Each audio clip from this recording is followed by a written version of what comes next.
Ops, huwag mo munang scroll. May tanong lang ako, may pangarap ka ba? So, siguro mayroon. At saka, libre naman ang mangarap. Pero, kung wala tayong gagawin mula ngayon, baka yung mga pangarap natin hanggang pangarap lang yon, no? Siguro iba't iba ang mga pangarap natin, pero sigurado kong isa lang ang pwedeng goal natin na kuha tayo ng extra income. So ngayon, ang nangyari, kung sa ngayon lang, sa mga konting trials, mga obstacle, tinatamad na tayo, napapagod na tayo, parang nawala na tayong gana mag-content. So, paano tayo magkarating sa sinasabi nating mga success, no?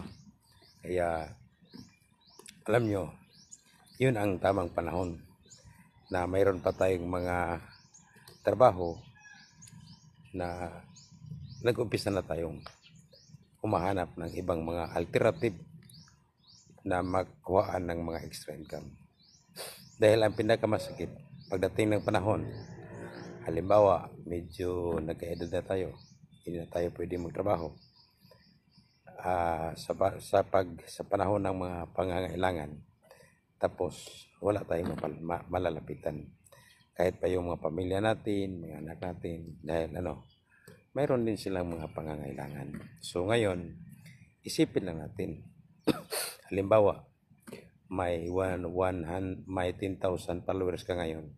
So, 30 years from now, so siguro, milyon na yon, no?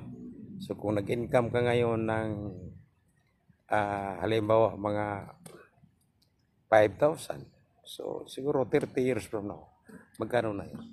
So, hindi importante kung magkano. Ang importante, mayroon. Kaya, kung gusto mong pagdating ng panahon, hindi kayo or tayo maging pabigat sa mga anak natin, sa mga kapamilya natin. Kaya ngayon, tuduhin na natin. Sipagan na natin kung ano ang mga naumpisahan at ginagawa natin.